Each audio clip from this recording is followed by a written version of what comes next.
Manuel Moutier, donc moi je suis le président et le directeur général d'une entreprise qui s'appelle le Casier Français. Donc aujourd'hui on conçoit, on fabrique et on commercialise des casiers connectés à destination des producteurs locaux pour qu'ils puissent vendre leurs produits en circuit court avec un minimum de contraintes. On fait des casiers réfrigérés bien entendu.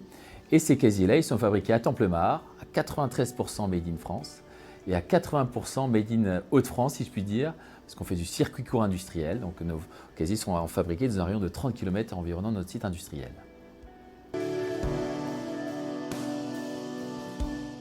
Le diagnostic Ecoflux, pour moi, il a commencé par une contrainte. C'est-à-dire, j'investis dans un nouveau bâtiment et pour être financé, on m'a demandé de faire un diag Ecoflux. Donc moi, ça a commencé par une contrainte. Je me dis, encore un diagnostic de plus à faire, à effectuer. Donc j'ai vu comme une contrainte. Et en fait, il en retourne que c'est un investissement plus qu'une contrainte. Parce que ce qu'il en ressort, c'est qu'une fois qu'on a analysé le diag Ecoflux, on remarque que le retour sur investissement de ce diag, il sera rentabilisé au bout de 3 mois parce qu'on remarque qu'il y a des usages et des habitudes qui ont été prises en entreprise qui ne sont pas les bonnes. On a remarqué que, par exemple, la VMC représente 30% des coûts énergétiques de l'entreprise. Alors maintenant, on va l'éteindre le soir, on va l'éteindre les week-ends. Enfin voilà, on a appris une multitude de choses sur notre activité pour optimiser nos coûts notamment. Et c'est un vrai facteur clé de succès. On pense toujours que c'est un coût, on pense toujours que c'est une charge, alors qu'il faut vraiment le voir comme un investissement. Dans les diagnostics, il y a un fort intuitif personae. C'est-à-dire que ce n'est pas le diagnostic qui est important, c'est les personnes qui vont le faire, ce diagnostic. Parce que vous pouvez avoir n'importe quel diagnostic, si vous n'avez pas la bonne personne qui va bien analyser les bonnes choses, votre diagnostic ne va servir à rien. Donc le process a été très simple. On a passé commande auprès de BPI pour ce diagnostic. Je n'avais pas de prestataire dédié pour faire ce diagnostic, donc BPI m'a présenté à EFIB, aux équipes d'EFIB, avec qui ça s'est bien passé. On a fait une première réunion de travail qui nous a expliqué un petit peu leur démarche à suivre, la démarche à suivre. On s'est rencontrés et une analyse complète qui a été faite de l'entreprise. Donc on a allé chercher des données, des datas, l'énergie, une multitude de datas qui ont été demandées par les équipes EFIB. Et après, on a eu un retour, 20 pages, d'une trentaine de pages, de notre métier, de comment on le processe, qu'est-ce qu'on fait de bien, qu'est-ce qu'on fait de moins bien, qu'est-ce qu'on peut améliorer.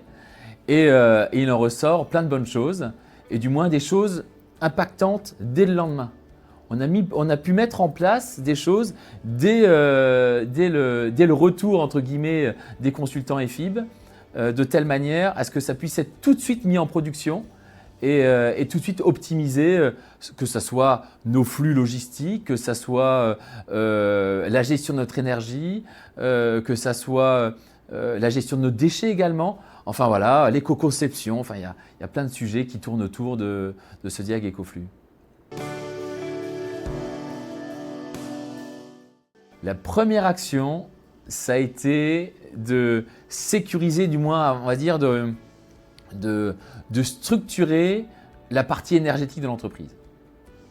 Parce qu'aujourd'hui, on a un coût énergétique d'environ 30 000 € annuels et en définissant des axes de 9 h à 18 h en fonction des opérateurs quand ils sont dans les bureaux et ainsi de suite, les week-ends, les soirs, rien que ça nous permet d'optimiser quasiment 20 à 25% de notre coût énergétique annuel. Donc ça a été vraiment le premier travail qui a été mis en place dès le lendemain, si je puis dire, du retour, ça a été celui-là. Maintenant, il y en a d'autres, bien entendu, qui vont s'enchaîner au fur et à mesure, notamment l'éco-conduite. On va travailler encore un peu plus sur l'éco-conception. On a un sujet sur les déchets. On a aussi un sujet sur la récupération des eaux de pluie. C'est toujours pareil. Il y a une réflexion globale RSE, mais le sujet, c'est de se dire on va faire un investissement, le ROI, il est à combien de temps? Voilà. Et on pense toujours que l'investissement sur des sujets énergétiques, le ROI va être à 10, 15, 20 ans. Et en fait, tout ça, c'est méconnu. Parce que par exemple, rien que le fait de mettre en place aujourd'hui chez nous des bacs de récupération d'eau de pluie, le ROI, il est à même pas 2 ans et demi. Et tous ces sujets-là, ils sont mis carte sur table, noir sur blanc, dans le dossier. Donc on a quelque chose de très impactant, de très efficace dès le lendemain de la parution et d'analyse qui a été fait par les consultants. Le Diag EcoFlux, c'est une des briques dans la dynamique RSE de l'entreprise. C'est une des briques. C'est une brique à prendre en considération, mais c'est une brique qui va ouvrir de nouvelles portes. Le Diag Carbone, par exemple, on n'a pas encore fait des Diag Carbone, mais je pense qu'après Diag EcoFlux, faire un Diag Carbone, ça a du sens. On vient de répondre à un appel d'offres de la Poste, notamment, et on a intégré une grande partie des sujets qui ont été analysés dans le Diag EcoFlux dans le dossier de l'appel d'offres. Parce qu'aujourd'hui, on nous parle et on nous demande de plus en plus de sujets sur où en est l'entreprise, où est-ce qu'elle va demain, quelles sont ses ambitions en termes d'RSE, quelle est sa politique, sa vision. Et donc, on intègre vraiment le Diag EcoFlux à la stratégie globale de l'entreprise. Alors, moi, la première des choses que j'ai dit au consultant qui est venu me voir, à Romain, je lui ai dit, mais il faut le faire savoir en fait.